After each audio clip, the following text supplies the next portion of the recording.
Welcome to our podcast, where we talk about the interesting, frustrating, and inspiring experiences we have as people with strongly held religious views working in corporate IT. We're not here to preach or teach you our religion. We're here to explore ways we make our career as IT professionals mesh, or at least not conflict with our religious life. This is Technically Religious. We often want to see results all at once, or at least quickly, but that's not usually how it works. How do the philosophies of slow growth in other areas of our life, from religious to healthy living, inform our expectations with regard to gaining new skills in IT? I'm Leon Adato, and the other voices you're going to hear on this episode are my partner in podcasting, Josh Biggley. Hello, hello. And returning guest, Al Rasheed.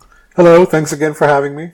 Welcome back again. Thank you. Okay, before we dive into this topic, as always, we want to have everyone take a moment for shameless self-promotion. So, Josh, why don't you kick it off?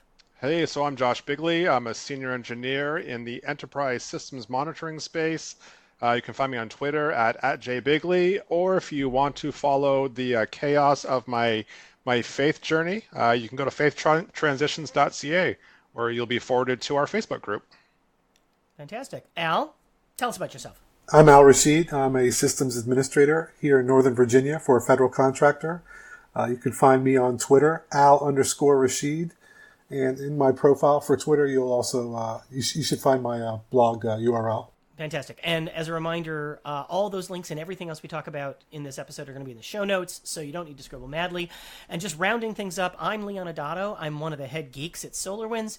You can find me on Twitter at Leon Adato, and also I blog and just pontificate about life in general at adatosystems.com. So you can find me there. All right, so we're going to divide this up basically into two sections, talking about growth and personal growth in the religious philosophical context first, and then in our IT life second.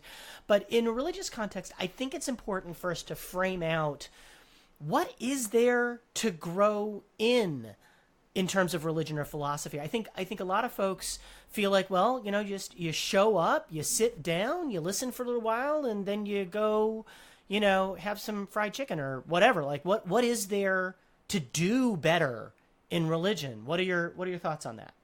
Leon, I honestly think that the whole premise of religion is about being better.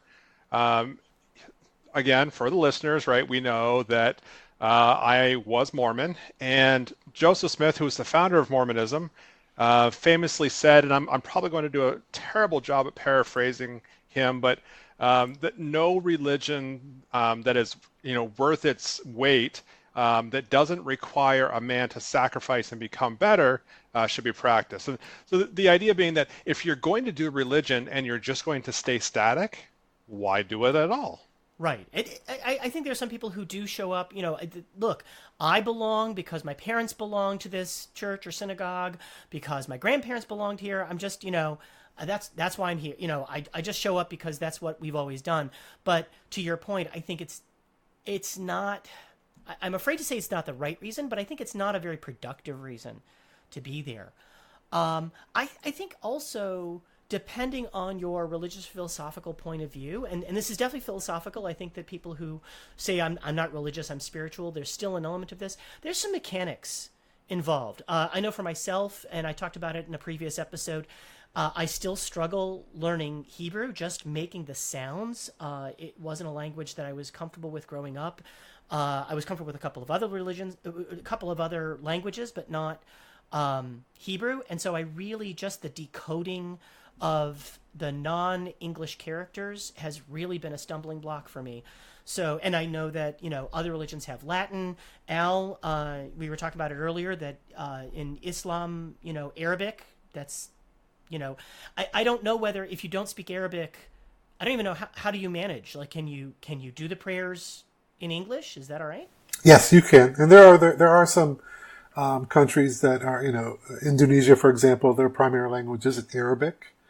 But they've got a heavy base of Muslims, and there are means to every way. Okay.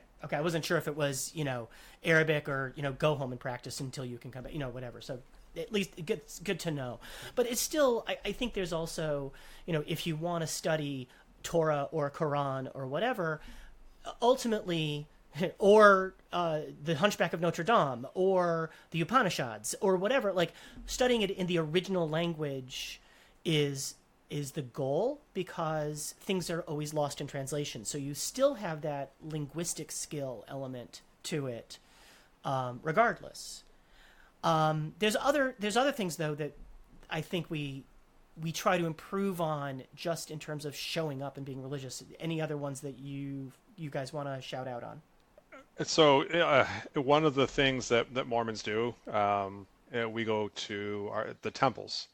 And so in the temple, just like every other temple attending faith, there are rites and rituals that are performed, and they have a very specific methodology for them. I mean, when I attended regularly, when I was living in Las Vegas, I would go every single week, and it was my goal to learn verbatim the required statements that you make as part of that ritual. It's interesting, you think, well, why would you do that? Because if you make a mistake, there's somebody there to help you. I mean, they're not going to say, oh, geez, Josh, way to go, you screwed up, get out.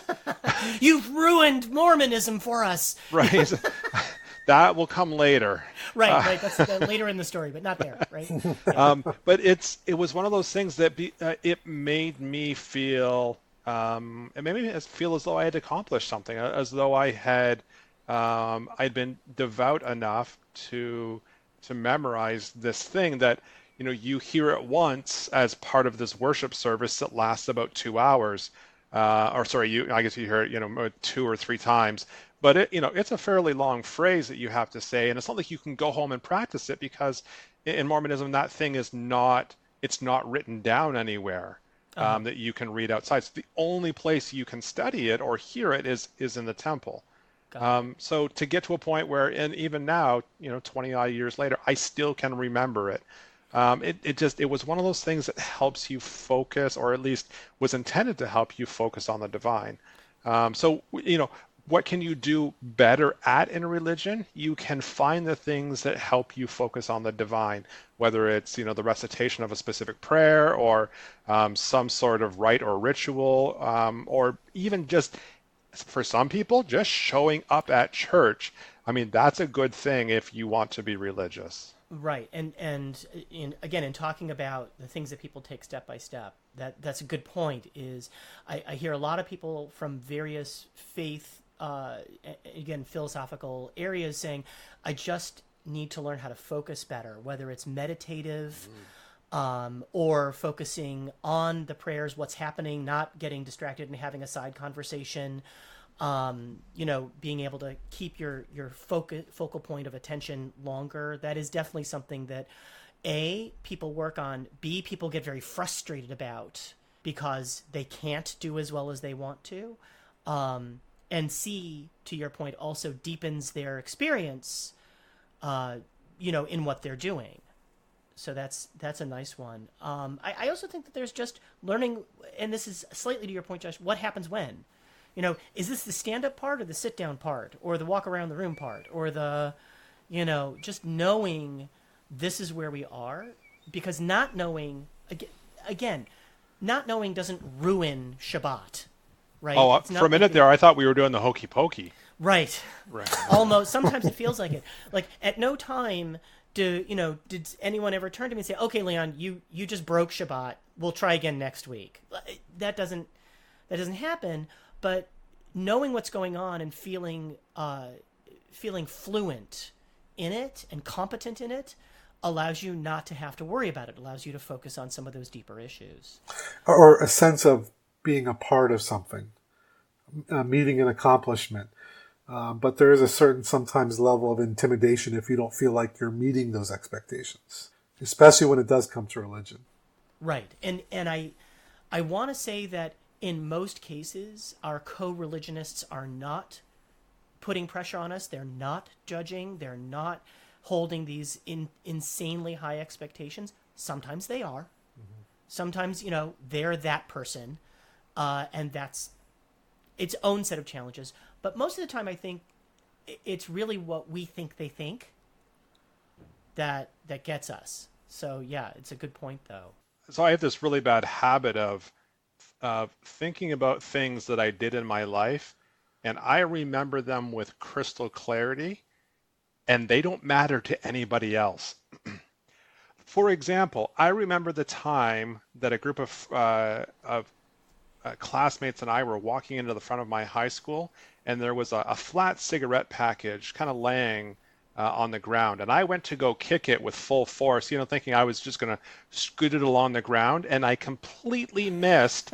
And the force carried me up into the air, and I slapped down right on my back. Brown. It was classic. Classic Charlie. Oh! And I remember that with crystal clarity. I don't think anyone else who was around, I mean, they all laughed at me, Right, but nobody else remembers that. And that's like religious observance. If you screw it up, yeah, nobody's going to remember. And good chance that God, or however you name your deity, they're not going to remember either. Well, okay, so I'm just going to walk that one back a little bit. God will remember everything, but God will not judge. We'll understand it in context. Right. Although God does say, I remember your sins no more, so I don't know. There's a difference between holding you accountable and remembering them. But I think that, in the same way that we as parents look at our children when they do something really silly and we remember it, but we don't look at them like, oh yeah, you're the idiot who did that thing. It just becomes part of their overall character. I think we remember them and we hold on to them for when they get married. And then at the celebration afterwards, we tell the stories. I mean, that's why we remember them. And we have pictures. Yeah. I don't know. Does that make me a bad parent? No, Okay, it makes you a well-prepared parent. Al is shaking his head. No. No, that's what life is all about. So you can look back and reflect and laugh and enjoy it collectively. Right, exactly. Okay, so what else in a philosophical context? What else about it is growth related, or again, this slow growth, step by step? I mean, what do we want out of life? When I was a Mormon missionary, I remember as I was preparing to go, my father saying that there were 3 golden questions. Right? It was where do we come from? Why are we here? And where are we going? And that. With that, why are we here? That's a heavy question. Really, what do we want from life? But that question and that thought is ever evolving. It's there's times where, and some of the points that I'll focus on, I want peace. I want clear conscience. I avoid negativity. I don't want to be remembered as someone that got in the way or someone that wasn't helpful. When I'm done for the day, for example, in the office, I know when I leave, I've done to the best of my ability in the time that was allotted to me. Additionally, if you've got a sound mind, you have a sound body, and those two go hand in hand. Especially in IT, we all realize we're very blessed. It's a great way of making a living, but it can be challenging on both sides, mentally and physically. And additionally, you always want to be happy, but you want to be happy not only in the office, but you want to bring that happiness home. Because if the home isn't happy, then you've missed the whole point. And you bring that negativity, there's a potential you bring that negativity home. Or if you take it to the office and the whole mood just goes tumbling down. And lastly, everyone wants to be successful, but it has to be done in the correct way. You have to be thorough through your hard work, but be honest doing so. But also, and always focus on trying to bring people up as opposed to bring them down. Right, and those are all really good ways of framing what we're doing and what we're growing toward. Mm-hmm. But I also think those are good examples of areas of our life that when we fall short or haven't yet achieved a particular level that we have in our mind, that creates an enormous amount of frustration for us. Just taking health as an example, when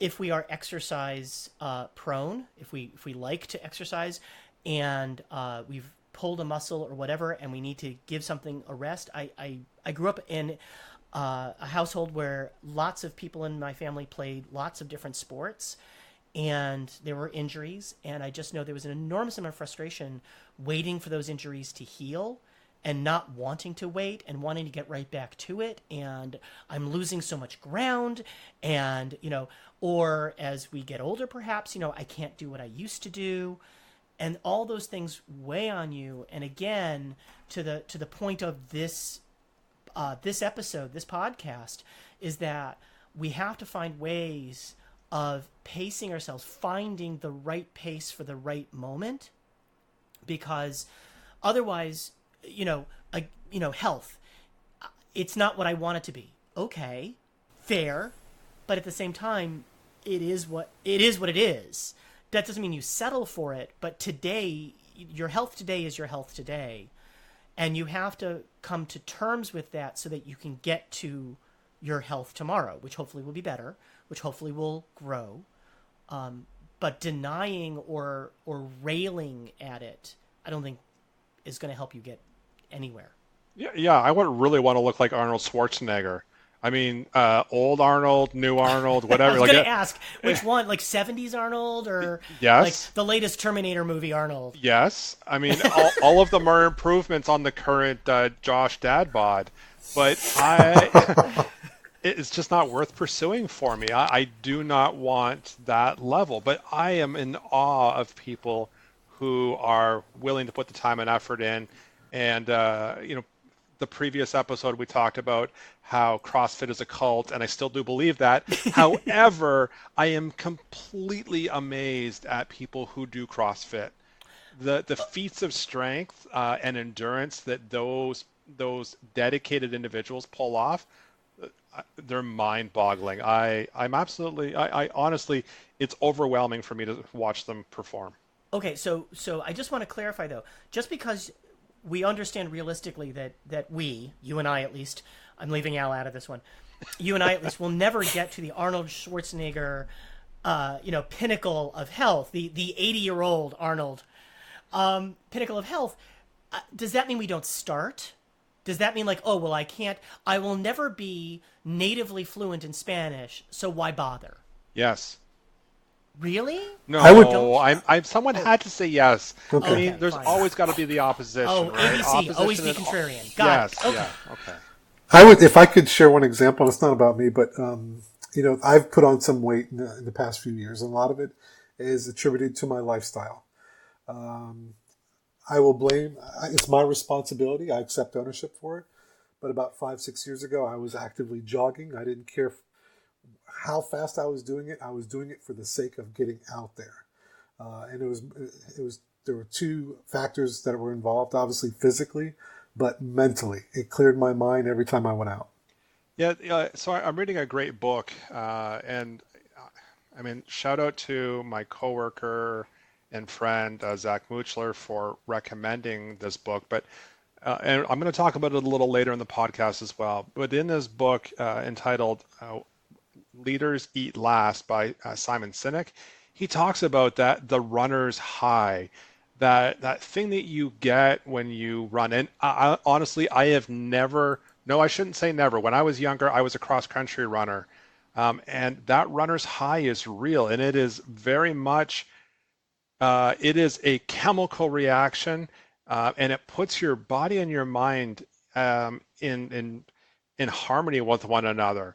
And as I'm talking, I'm thinking, Josh, you are such a hypocrite because you don't run and you don't want to run. But there are other things that I think can establish that same harmonious balance, and maybe without the impact to my knees and my back and my feet and all those things. Okay, and that goes back to what I was saying about health or whatever. I can't run anymore because my back. Okay, but what can you do?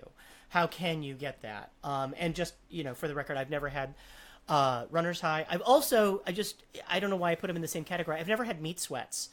So those are two goals that I think that I still want to try to figure out if I could find my way to. The latter's not going to happen with the former. I mean. No. Yeah. They cancel each other out, correct? Do, and yeah. Also, meat sweats is a very expensive proposition when you're talking about kosher meat.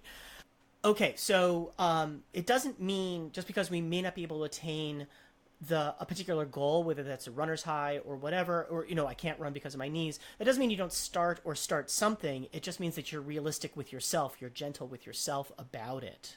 Right. And if I could add to it, sometimes the juice is not necessarily worth the squeeze. So you've got to have a considered approach. You have to consider everything that's involved and be thorough and analytical while considering these choices. And, as we get older, patience is critical. So we have to practice it because, I forget it was Josh or Leon that just mentioned this. There is a potential for, a higher risk for injury as we get older. We're not that spring chicken like we'd like to hope we are. And, you just have to be smart and wise with your decision making. I think as my previous story demonstrated, even when I was younger, I was at a higher risk for injury. So people like me probably just should not do sports. I mean, I tried out for the football team and got hurt in the first practice. Yeah. Oh, thanks, Leon. Not a problem. I could just look, man. I mean, we're only so tall, and we are only so like. There's a reality there, right?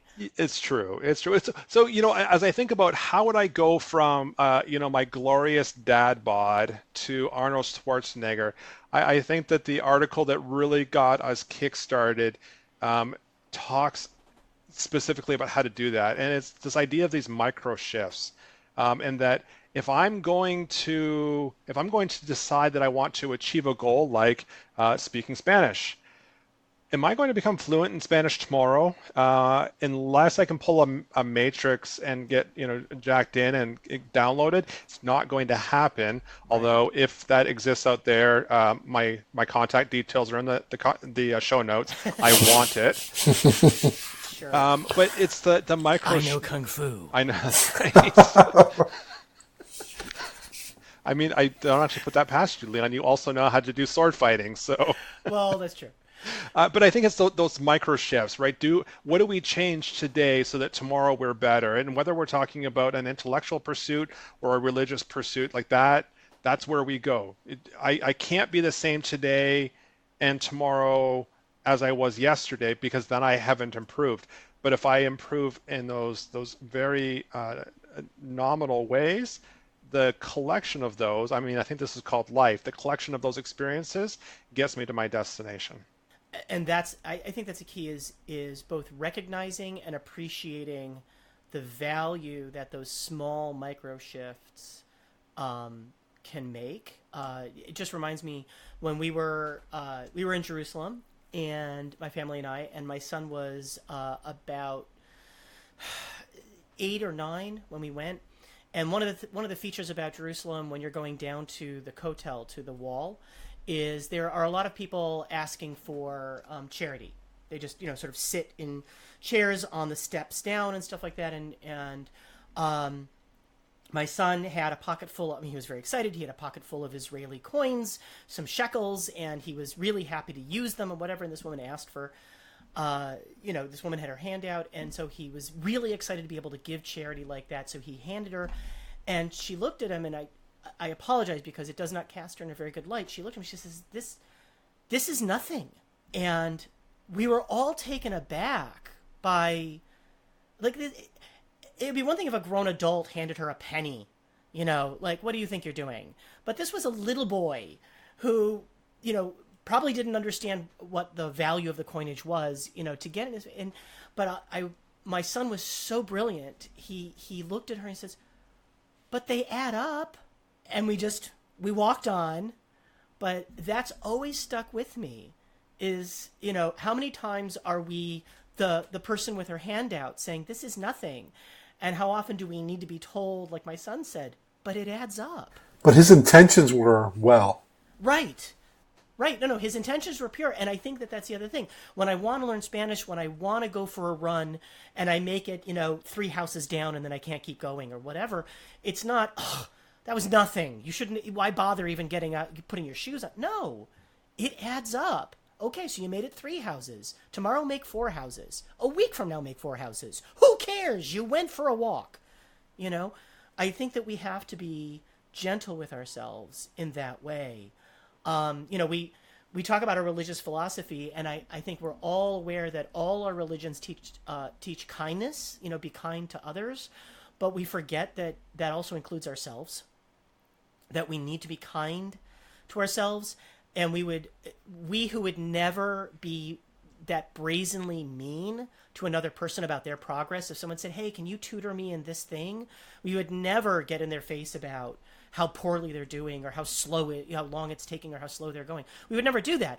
But at the same time, our own internal mental self-talk can be really, at least for myself, I'll speak for myself, my internal self-talk is brutal sometimes. It's really, really painful. One of the most devastating experiences I've had in my life, in my entire life, was coming to that moment, and we talked about it on the last podcast, where I knew that I could no longer be Mormon. It wasn't that I thought, oh, well, this Mormon thing is hard. It was, holy crap, I can't do it. Followed shortly thereafter by, why didn't I know this sooner?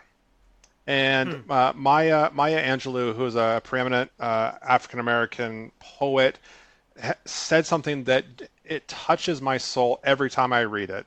And she has been misquoted by so many people, so this is the actual quote. I did then what I knew how to do. Now that I know better, I do better. And to me, that really is the key, right? That is the thing that unlocks the ability to continue to grow in life. Without it, if we were to hold ourselves accountable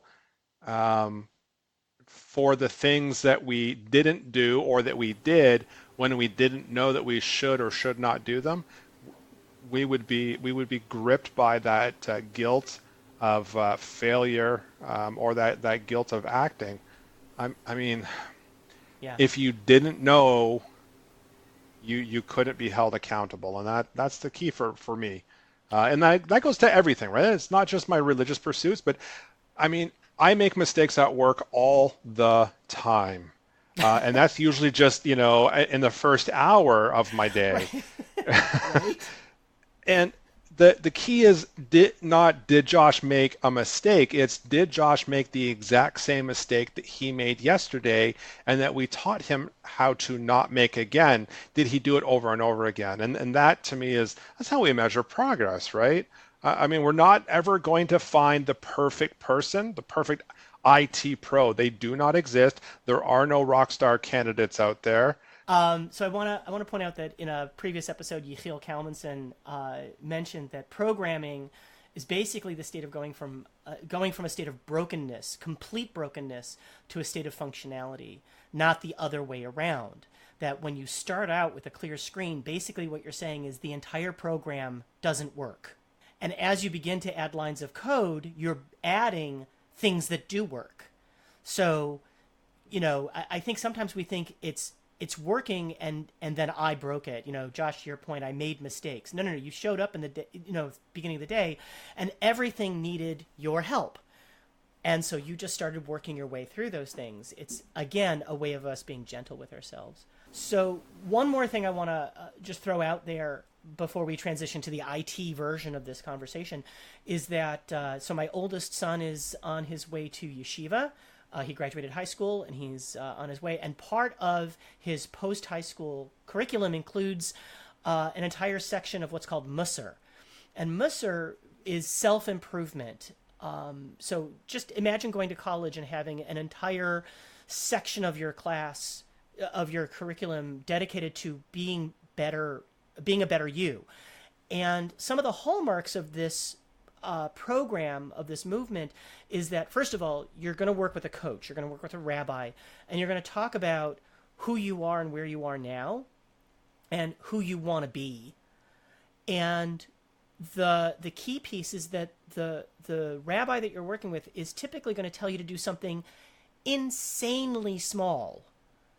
Like, really, we would almost look at it as being inconsequential. Put your right shoe on before you put your left shoe on. Like, what? No, just do it. That's the improvement. That's what you're going to work on. Like, are you, what? I just told you that I have trouble, with gossiping. Yeah, I know. I know. Put your right shoe on, then your left shoe on. And some of it is just terraforming your brain to accept doing things differently. But some of it is, back to the point that was made earlier, making small changes. In some cases are the only kinds of changes you can make. But making sequential small changes, again, it all adds up. So I find that wonderfully inspiring, that there's an entire movement that looks at things this way. I like that thought process. I think in the times, with all due respect, that we live in now, I think a lot of more people should focus on that aspect. Yeah, and once we pick that idea of doing, that opens up new pathways. Everyone remembers that scene from Indiana Jones, where he's going for the Holy Grail, right? And he comes to that chasm between the two doorways, Right. and he can't see the path, right? And then he's got to take that step out. I mean, okay, it's kind of kitschy, I get it. But that really is our life. Sometimes we have to no, let me rephrase that. Every time we have to step out so that we can gain the perspective of the road that we've walked on. And sometimes, I mean, especially if it's Monday morning and you're me, you're going to come to a point and you're going to step out and you're going to realize that's not the road that you should be walking, and you get back up and you go back to bed. No, I mean, that doesn't happen too often. But you have to realize sometimes you have to step down the wrong road to know that that's the wrong road. And it does mean having to backtrack a little, and then you walk a different path, and that's also okay. You are not going to make the right choice, but if you're every day making those small incremental changes, then you don't have to unwind a lifetime of change to go down the path that is actually the right path for you. Baby steps. Baby steps are the only steps. Honestly, that's like the only ones you can take. Okay, let's take all of this into the IT context. Again, the idea of step by step and incremental growth and learning. What experiences do we have in IT that reflect this outlook? What experiences do we have that either stand in contradiction to it, or work against it, or support this idea? I just have to point out that every time you say step by step, Martika's Toy Soldiers runs through my head every single time. I can't undo it. That's your earworm for this podcast. Yeah, I was thinking Backstreet Boys, or what was the other boy group that had that song, Step by Step? Not Boys to Men. In Sync. There we go. All right, so we are now fully dated in our 80s glory.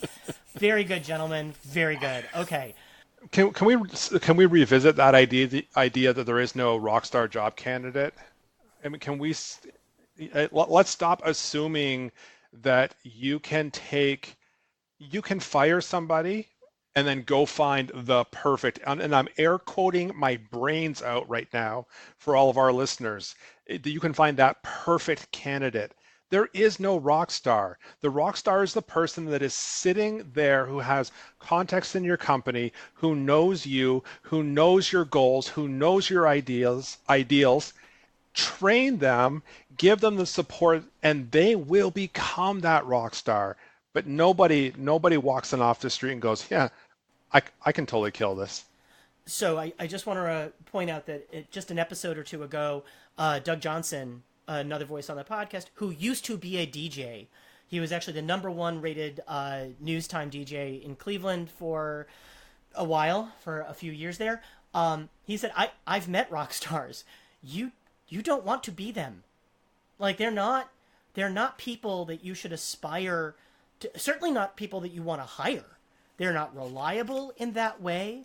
They're, they play by completely different rules. They're fun to watch, but they're not somebody I would want on my team necessarily. When we're thinking about rock star personalities, that's not exactly what we're talking about. So yeah, I want that whole phrase, that whole term just to go away. Yeah, I know in IT, but in other professions as well, inevitably we're always surrounded by that hero, that person that wants to put themselves out in front of everybody else. But sooner or later, that hero comes tumbling down, and their true colors and their intentions come crashing down on them. Right. It can be a challenge professionally, especially if you're in a team-centric environment, because you find yourself, and I can only speak for myself, but again, we've probably all been in this situation. It's hard because you want to bite your tongue, but on the other hand, you want to say something and point out this person. Yeah. And so it's a balance, and you have to take those considerations and factor what's most important for you, but also your team members moving forward.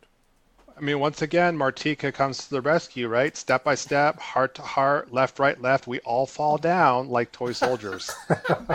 This guy's on fire. Oh my gosh, that's amazing.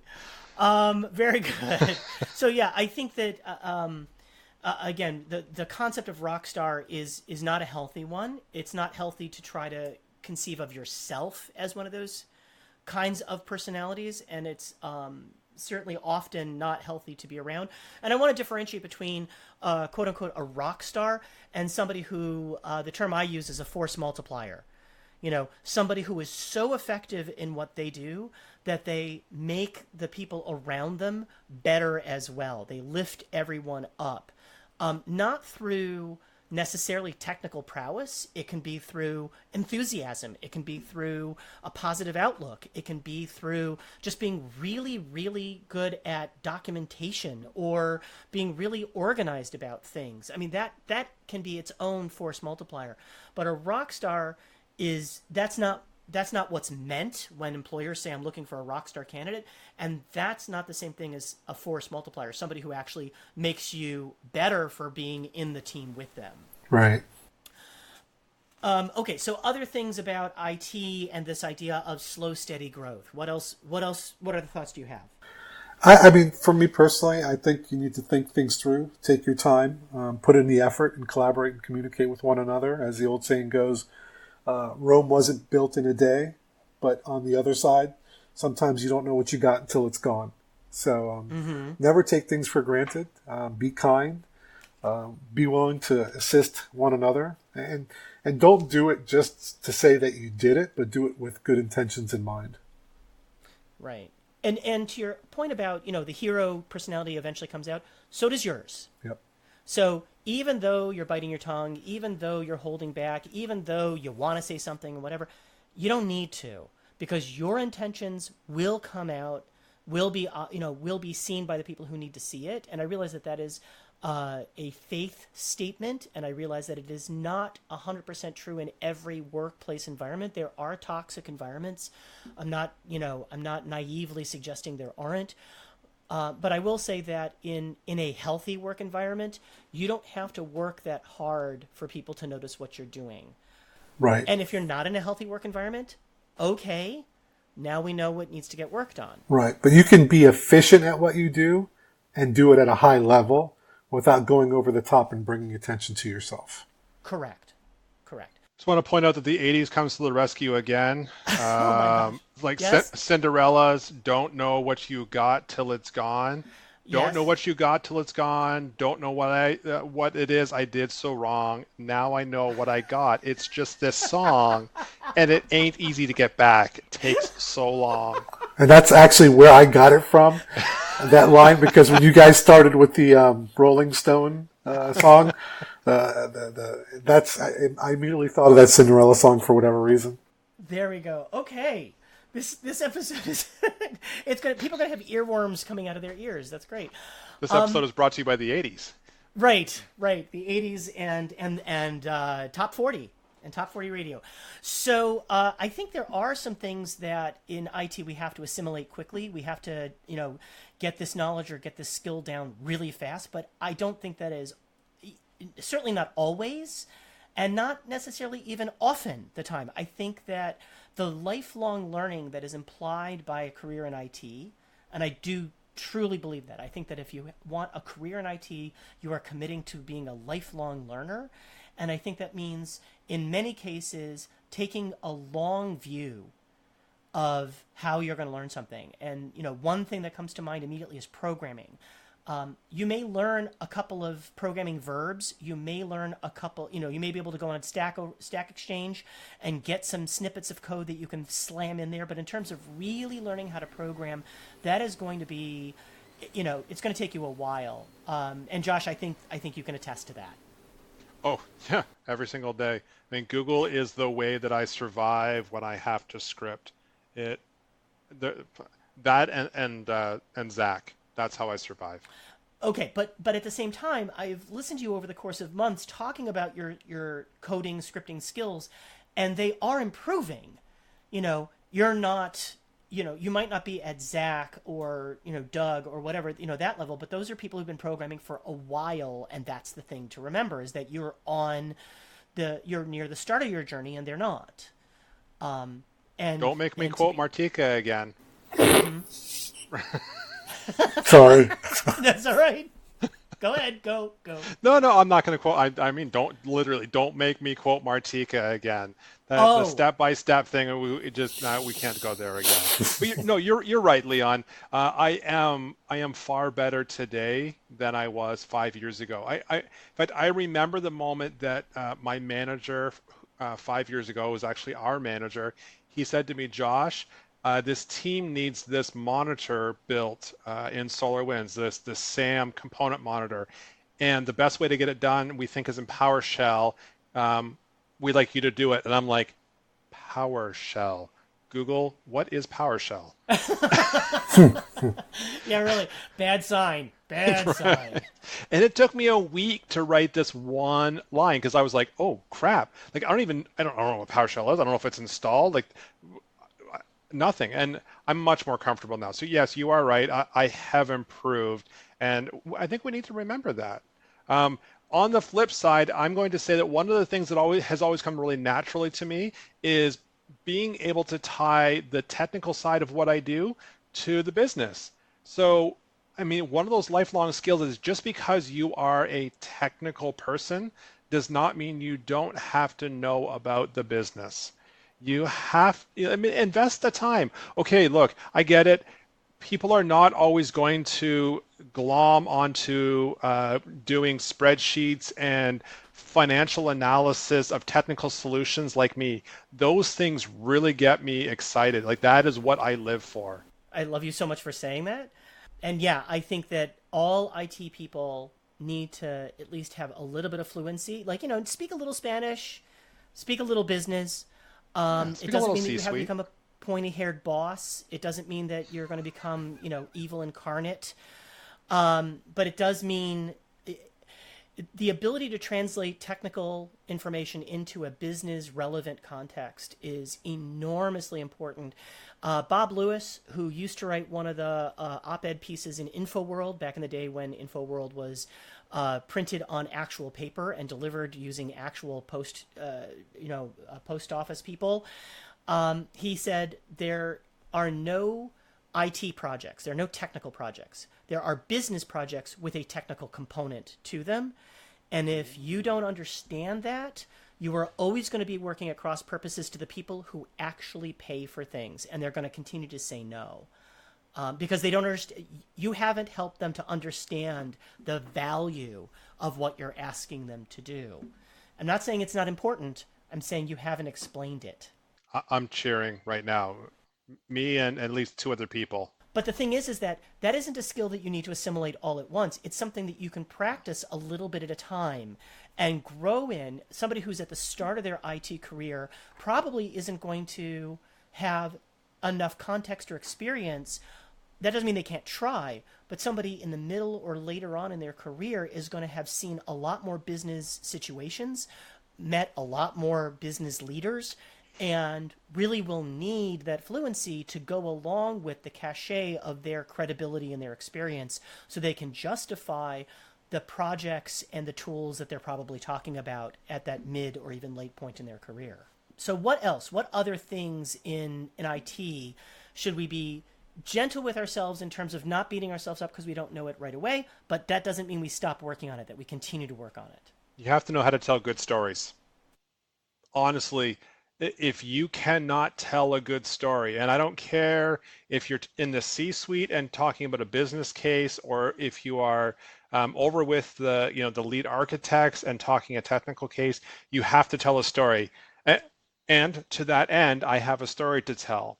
I spent the past 7 months as part of a leadership development program at my company, and they had pulled together 20 people from the ranks of 16 or 1700 other IT folks, and then a whole bunch of customer service folks, and they brought us all together and they said, okay, look, you 20, you have been nominated because you are the high potential, high performing employees. Over the course of the 7 months, we did this project, and we pitched out on the second last day of this program to our peers, and we had spent a lot of time putting together this pitch, this presentation, and it fell flat. Oh my goodness! And I thought, like, we're good, like we're good engineers, we're good customer service people, like we know how to present, and we sucked. So that night we all got together, late after our long day of training, and we rewrote our presentation, and we focused on the narrative of the story. Instead of just trying to dump data into people's heads, we brought them along on the journey, and people were, oh, we nailed it. So I think that idea of, yes, I need to convey to you all the important details needs to be interwoven so beautifully with, let me tell you why these details are, or let me help you understand why these details are important to you. So yeah, learn how to tell good stories. Right. I often find myself, and we've got an intern that's currently working with us. His first experience in IT. I always use expression when I'm describing something with him, I'm painting a picture. I want you to see it for yourself. I want you to comprehend it. I want you to understand it. But let me know if there's something you're unsure of, because if I'm not explaining it properly, I'm not doing my job, and then I'm failing you. Right. And I'll also say your work with Tech Field Day. I mean, that's what Tech Field Day is all about, right? A bunch of IT thought leaders and experts in a room, all telling stories to their audience about what they're seeing. Painting that picture, allowing the reader to live vicariously through your experience, to see it through your eyes. That's what makes you so valuable in that Tech Field Day context, and why you're invited to be part of that group. So that's it. That's the skill. I think that Al has demonstrated that the other thing that I think takes a career, a lifetime to build, and that is to be a leader and not a manager. You talked about establishing that vision for this new individual who is in IT, letting them see for themselves. That is what good leaders do. Again, I talked about this book, Leaders Eat Last, Why Some Teams Pull Together and Others Don't, by Simon Sinek. It was recommended to me about a week and a half ago by a coworker and friend, Zach Muchler. I have been devouring this book ever since Zach made this recommendation to me. It might be to the detriment of my career, because it sets some pretty lofty goals for what leaders should be, but that idea of rallying people around the thought, the idea, the vision is such a powerful narrative in there. Certainly, we should talk more about that book. I'm going to put that out for an idea, because there are some really great parallels between that book and our religious beliefs. A future episode to come. There we go. You heard it here first. Yeah, right. All right. Anything else in the IT context? Anything else that slow growth, step by step, applies? So the article that kicked this off had a quote in it, and it was right at the end of the article, and it said, "Stop just wanting to get things done and start wanting to become the person who gets things done." And that goes to that really incremental changes. You can achieve, and I think, Al, you talked earlier about achieving a certification. You can achieve that. I can learn how to quote program in Python, or I can learn how to quote speak Spanish. Yo quiero Taco Bell is Spanish, but I don't actually know how to speak Spanish. So be the person who brings about change by your actions, those small and simple things, and that will really that's where we get enlivened, and then we become better people. We become better coworkers, better friends, better spouses, better brothers and sisters, and mean, the world's a better place. And then the 80s kicks in. Yep, no, I definitely draw motivation from people that come back to me. And it could be 5, 6, 7 years, however long from now. But they'll come back to me and say, you know what? That moment that you explained something to me, and it wasn't done in a technical way, made the difference for me in my career. You shine light where maybe others didn't, or they weren't aware of how to do it. And it's just like, and you said it earlier, Josh, and as well as you, Leon, it's just painting a story, telling a story, being relatable, not talking down to a person, but talking to a person. Right. Sharing with a person. Yep. Yeah, so Josh, to your point, that last quote about just stop when I'm going to get things done, a friend of mine who would tutor kids at both ends of the intellectual spectrum. So she tutored special needs kids, but also tutored kids who would be classified as geniuses. And she was working with one 6th grader who was, quote unquote, a math genius. And the kid himself said, well, I could just skip a couple grades and, get to 9th grade and start, and just work there. And my friend said, why? Why do you want to do that? If you want to do that because you see that all the really cool math is in 9th grade and you want to get there sooner, I'm right there with you. I'll help. But if you want to just get this done so that you can, play video games, it's not worth it. You might as well stay in 6th grade math and just skate through it because you're not doing it for any particular point. You want to get math done so that you can focus more on physics or English or something else. You want this off your plate so you have more time for something else, fine.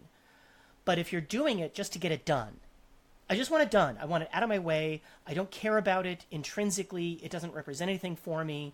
And I don't have any plans to do anything else either with it or in place of it. Then what are you doing? Who are you? You're the person who skipped 2 grades of math to play World of Warcraft. Like, it's not a thing. So I think about that in the same way. I want to be the person who got to do this other thing. I want to be, I want to get ahead so that I can do more. I can enjoy more. Yeah, you're striving to excel and achieve, and you've got a desire to continue to improve. Okay, so any final words, any final thoughts before we wrap this up? In the immortal words of the wonderful Australian rock band INXS, don't change for you. No, go ahead. Keep going. It's a good thing people won't see this, but they'll just hear this. This is good. Don't change. No, it's great.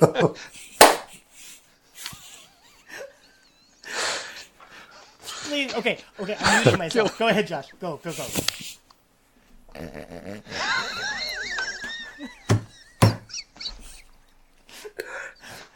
Josh, he walked away. He couldn't take it. Now he's got me looking up at an INXS song on my phone. Never mind. Okay. All right. You know what? We're going to leave you guessing. Read the show notes. We'll find out what the quote was. Thank you so much, Al. It's good to have you back. Absolutely, my pleasure. Josh, I love you like a brother. Okay. See you later, guys. Pleasure to meet you, Josh. Thank you. Thank you for making time for us this week. To hear more of Technically Religious, visit our website at technicallyreligious.com, where you can find our other episodes, leave us ideas for future discussions, or connect with us on social media. You can't always get what you want, but if you try sometimes, you might find you get what you need. Wait, did you just quote the Rolling Stones?